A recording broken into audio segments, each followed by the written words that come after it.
Bien-aimés, nous sommes très contents de parvenir encore une fois de plus dans vos maisons.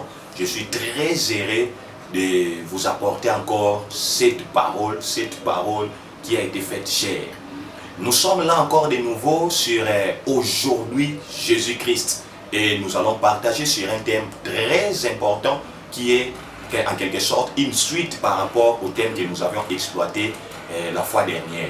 Et j'aimerais premièrement nous inviter à prier. Éternel notre Père, Seigneur, nous te disons merci pour ces moments favorables que tu nous accordes.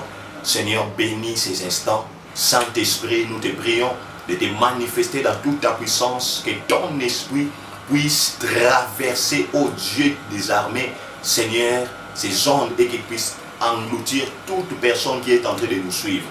Agis pour la gloire de ton nom. Dans le nom puissant de Jésus, nous t'avons ainsi prié. Amen. Comme je l'ai dit, bien-aimé, le thème que nous allons partager aujourd'hui, c'est en quelque sorte une suite par rapport à ce que nous avions partagé dernièrement. Je l'ai intitulé « Il séduit toute la terre ». Il séduit toute la terre. Le thème est tiré dans Apocalypse chapitre 12, le verset 9. Et nous allons encore lire Matthieu chapitre 4, les versets 8 à 11. Je commence par Apocalypse chapitre 12, le verset 9. La Bible me dit ceci. Et il fit précipiter les grands dragons, les serpents anciens, appelés les diables et Satan, celui qui séduit toute la terre. Il fit précipiter sur la terre et ses anges firent précipiter avec lui. La Bible définit ici dans Apocalypse Satan comme étant celui qui séduit toute la terre. Il séduit toute la terre. Bien-aimé, j'ai réfléchi et je me dis que Satan n'est pas venu pour séduire des arbres. Il n'est pas venu pour séduire, moins encore, des animaux ou de l'eau. Non, pas des bâtiments. Satan est venu pour séduire des hommes. En quelque sorte, je dirais, Satan est venu sur la terre pour te séduire, toi qui es en train de me suivre. Pour te séduire. Mais pourquoi il veut te séduire? Il te séduit pour t'emporter avec lui en enfer. Satan qui s'exhibe avec une arme très redoutable qui s'appelle la séduction. Il utilise la séduction pour emporter le maximum des hommes, le maximum des humains dans son royaume. Combien de chrétiens ont déjà été séduits? Combien de frères, de sœurs qui étaient en fait dans nos églises, qui aujourd'hui se retrouvent dans l'occultisme, qui aujourd'hui, à cause de l'argent, à cause des soucis de la vie, se retrouvent aujourd'hui rétrogrades, se retrouvent dans l'occultisme, se retrouvent dans les péchés. Oh, que le Seigneur puisse te toucher encore, toi qui es en train de s'ouvrir ces messages. Je crois que ce n'est pas par hasard que tu as rencontré cette vidéo. Le Seigneur est venu vers toi pour te dire que tu dois rentrer à la maison. Tu dois rentrer à la maison, car c'est Dieu qui est ton Père. Satan n'est pas ton Père. Nous allons lire comment est-ce que le diable est en train d'œuvrer dans son œuvre de séduction. Nous allons voir comment est-ce qu'il l'a fait avec Jésus. Nous allons lire Matthieu chapitre 4. Matthieu chapitre 4. Matthieu chapitre 4, les versets 8 à 11. Je lis au nom de Jésus. J'aimerais que tu puisses aussi prendre ta Bible si tu es là. Tu lis avec moi. Je lis. La Bible me dit ceci. Le diable les transporta encore sur une montagne très élevée. Lui montra tous les royaumes du monde et leur gloire. Et lui dit, je te donnerai toutes ces choses si tu te prosternes et m'adores. Jésus lui dit, retire-toi, Satan, car il est écrit, tu adoreras le Seigneur ton Dieu et tu le serviras lui seul. Alors le diable les laissa et voici des anges vinrent auprès de Jésus et le servaient. Bien-aimé, dans ce passage, il s'agit bien de la tentation que Jésus-Christ a rencontrée auprès du diable lorsqu'il a fini ses 40 jours de jeûne. Et ce qui est très important à souligner avant d'entrer dans les profondeurs de ce passage, c'est que le diable a tenté Jésus-Christ pas comme Dieu, mais Jésus-Christ a été tenté comme un humain. Parce qu'on ne peut pas tenter Dieu. La Bible me dit, on ne peut pas tenter Dieu. Et si jamais il pouvait tenter Dieu, avec quoi tenterait-il Dieu? En lui disant, transforme les pierres pour que tu en manges? Non. En lui disant, je t'offre les royaumes de la terre, alors que le Seigneur est lui-même le créateur de toutes choses.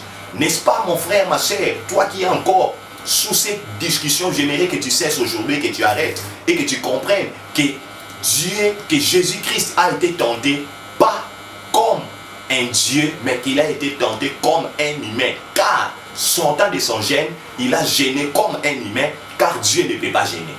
Alors, lorsque Jésus-Christ était tenté, Satan l'amène, la Bible dit, il les transporta encore sur une montagne très élevée. Pourquoi il les met sur une montagne très élevée? Pourquoi cette position? Parce qu'il aimerait que le Seigneur, il aimerait que Jésus-Christ puisse très bien voir ce qu'il voulait lui montrer. Il montra à Jésus quoi?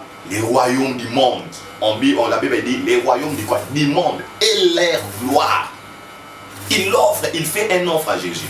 Comme pour lui dire, si tu te prosternes devant moi, moi je te donnerai tous ces royaumes et leur gloire. Nous savons qu'après la chute d'Adam et Ève, Satan avait pris le contrôle du monde entier. Ce monde qui était donné à Adam et Ève, à l'homme, Satan l'avait pris. Et l'homme est devenu esclave. C'est pourquoi ces jours-là, Satan pouvait bien faire cette proposition, cette offre à Jésus-Christ, parce que la terre tout entière est sous son emprise. Et le diable qui offre à Jésus-Christ les royaumes du monde et leur gloire. Et Jésus-Christ qui dit, retire-toi Satan, il est écrit, tu adoreras le Seigneur ton Dieu et tu le serviras lui seul. Il voulait quoi en échange? Il voulait l'adoration. Et que serait-il passé si Jésus l'avait adoré? Si Jésus avait adoré Satan ce jour-là, les plans du salut seraient compromis. Je ne sais pas, je ne m'imagine pas ce que le monde serait aujourd'hui si Jésus-Christ ce jour-là avait adoré Satan en échange de la gloire de ce monde et de tous ces royaumes du monde. Alors, Jésus-Christ savait qu'il ne peut pas adorer Satan. Et s'il adore Satan, en d'autres termes, il se met sous son esclavagisme. Il devient son esclave. Et Satan devient son maître. En d'autres termes, s'il adore Satan, cela revient à dire comme si il a vendu son âme au diable. Il a vendu toute sa destinée au diable. Satan étant risé, il est venu séduire Jésus pour lui montrer ce qui frappe aux yeux, les royaumes et leur gloire. Bien-aimés, combien de personnes aujourd'hui sont séduites par le diable parce que le diable les a montré les royaumes et leur gloire? Combien de chrétiens qui étaient à l'église, le diable les a transportés au sommet d'une montagne pour les montrer les royaumes de la terre et leur gloire? Bien-aimé, c'est quoi ce royaume de la terre? Ça peut être des véhicules que toi tu cherchais. Ça peut être des voyages que toi tu cherchais. Tu étais tellement ambitieux et tu as toujours voulu voyager, parcourir le monde entier. Tu as voulu être célèbre. Tu as voulu avoir du succès, être célèbre, connu par tous. Oh bien-aimé, Jésus n'avait pas voulu avoir la célébrité qui vient de Satan. Jésus-Christ savait, lui n'a pas besoin de la célébrité et que c'est Dieu qui devrait être célèbre. Voilà pourquoi il a refusé d'adorer Satan. Combien de hommes aujourd'hui, combien de frères, combien de serviteurs de Dieu aujourd'hui qui ont laissé le Seigneur parce que à cause des souffrances de ce monde, à cause des manques d'argent, à cause des soucis de la vie, ils sont partis aujourd'hui touchés à l'occultisme. Ils sont partis aujourd'hui devenir des deuxièmes femmes. Oh, toi qui es en train de me suivre, j'aimerais que tu arrêtes avec cette vie. Le Seigneur t'a destiné pour ne pas être une seconde femme. Le Seigneur a préparé pour toi un mari. Voilà pourquoi j'aimerais qu'au travers de ces messages, que tu puisses prendre la bonne décision, car tu sais que tu n'es pas heureuse dans ces foyers, tu n'es pas heureuse avec cet homme avec qui tu vis. Je crois que ça c'est une parole de connaissance pour toi qui es en train de me suivre. J'aimerais que tu arrêtes avec ces mariages-là, car le pire t'attend devant. Tu dois prendre la résolution, et c'est une bonne résolution, de rompre avec cet homme et de continuer vers Jésus, car Jésus-Christ a un bon mariage pour toi. Combien de hommes, combien de femmes aujourd'hui, combien de jeunes se sont convertis, quittant le christianisme pour aujourd'hui se convertir dans des religions et des sectes morte qui nous amène en enfer. Aujourd'hui seulement parce que tu as voulu avoir l'argent, parce que tu voulais avoir le job, tu es parti coucher avec cet homme, parce que tu as voulu avoir de l'argent, du succès, la célébrité. Mais regarde-toi, tu n'es pas erré dans tout ça. Et aujourd'hui, tu as conclu une alliance avec les diables. Il y en a même de ceux-là qui sont conscients qu'il est dans l'occultisme. Tu as signé un pacte avec Satan. Je te dis parce que tu es en train de suivre cette vidéo. Bien aimé, il est encore temps pour toi. Jésus-Christ a refusé de le faire. Il a dit, ôte-toi, Satan, car tu adoreras Dieu seul. En réalité, bien aimé, la vérité c'est que Satan n'a pas aussi le contrôle de tout ça. Oui, en ce moment-là, le monde était entre ses mains parce que Jésus n'était pas encore crucifié.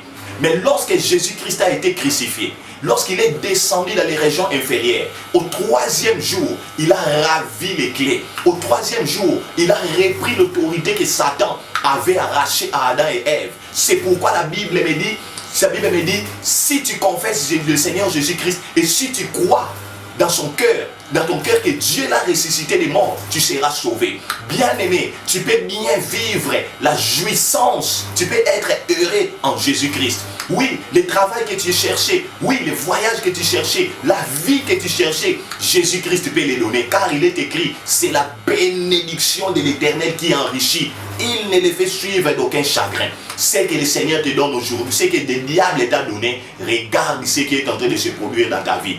Aujourd'hui, tu dois prendre une décision. Aujourd'hui, tu dois prendre la résolution bien aimée, de servir Jésus-Christ, de servir Dieu lui seul. Oui, tu as acquis toutes les richesses, tu as tous les biens que tu as, mais par quel moyen? Parce que tu l'as eu de Satan, parce que tu l'as eu des hommes, parce que tu l'as eu à cause de ta manière de te compromettre. Tu l'as eu à cause de cette vie d'occultisme, à cause de cette vie de la prostitution, à cause de cette vie de la bestialité, à cause de cette vie de l'ivrognerie, de l'escroquerie. Bien aimé, il est temps que tu puisses suivre Jésus-Christ. Car ce que le diable t'a montré, c'était pour te séduire afin de t'amener avec lui à l'enfer. Il est temps maintenant que tu suives Jésus. Voilà pourquoi, bien aimé, je suis en train de t'inviter. Lorsque nous lisons dans Galates chapitre 3, verset 13, la Bible nous dit ceci.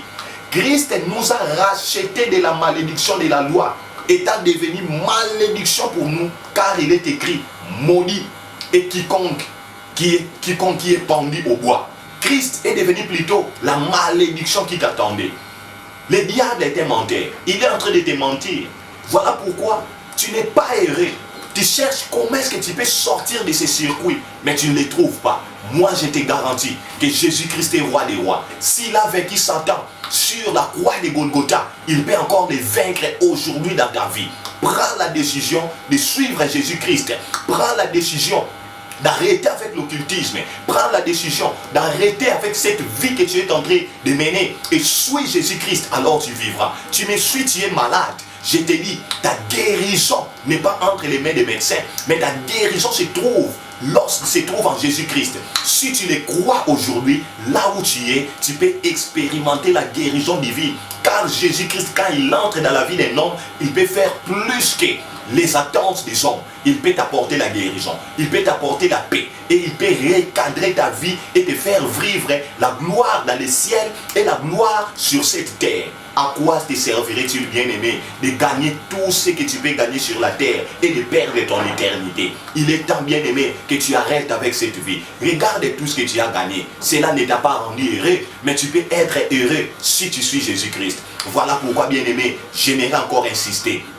Aujourd'hui, je ne dis pas demain, aujourd'hui, je ne dis pas après 10 minutes, mais maintenant, si tu attends sa voix, n'endurcis pas ton cœur. Tu peux prendre la décision maintenant de recevoir Jésus-Christ comme Seigneur, de faire de Jésus-Christ le maître, le Seigneur, le directeur de ta vie, de faire de Jésus-Christ le Dieu de ta vie, et tu verras que Satan ira loin de toi. La Bible me dit, lorsque Jésus a chassé Satan, il est écrit dans le verset 11 que les anges de Dieu sont venus pour les servir. Si aujourd'hui tu prends la décision de suivre Jésus, le Seigneur ouvrira les ciels et tu verras les anges de Dieu venir auprès de toi te servir pour te donner la vie de gloire, cette vie heureuse que tu as tant entendue avec Jésus-Christ, la paix que tu as tant perdue avec Jésus-Christ. Reviens à Jésus-Christ, toi qui es en train de me suivre. C'est maintenant que tu dois prendre cette décision. Si ces messages ont bien percuté ton cœur, j'aimerais que maintenant tu puisses prendre cette décision. Suis-moi et prie après moi. Dis après moi: Éternel notre Père, j'ai écouté ta parole, j'ai crié à ta parole. Voilà pourquoi je confesse de tout mon cœur le Seigneur Jésus. Et je crois dans mon cœur que toi, Dieu le Père, tu l'as ressuscité d'entre les morts. Je crois que Jésus-Christ est Seigneur. Oh Jésus, je t'invite dans ma vie. Je veux que tu sois le maître de ma vie, que tu sois le Seigneur de ta vie, de ma vie. Je promets de te servir toute ma vie. Et je veux que tu changes mon existence sur cette terre, afin que je jouisse du ciel avec toi.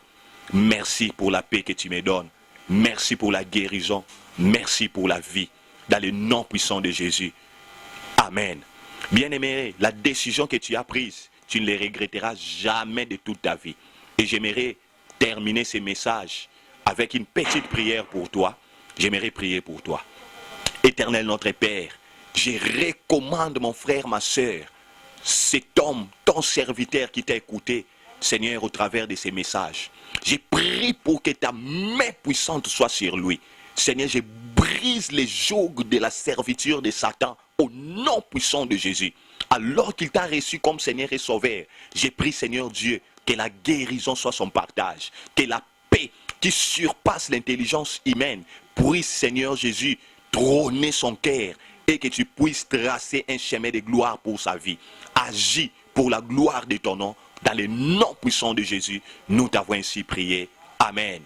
Bien-aimé, c'était votre serviteur, votre frère, Alain Botaka, qui vous a parlé de la part du Seigneur Jésus-Christ. Oui, vous savez comment nous contacter.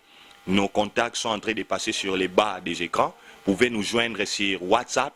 Le numéro, c'est les 243 82 22 11 880, ou nous contacter par téléphone en appelant les 243 89 85 277 31, ou nous contacter sur notre compte, notre page Facebook, et ne manquez pas à nous suggérer et à nous envoyer encore des sujets, nous poser des questions, et à la mesure de la connaissance du Christ, nous serons là pour vous répondre, nous serons là aussi pour vous porter de l'aide, et selon que le Seigneur nous donne par sa grâce pour vous aider.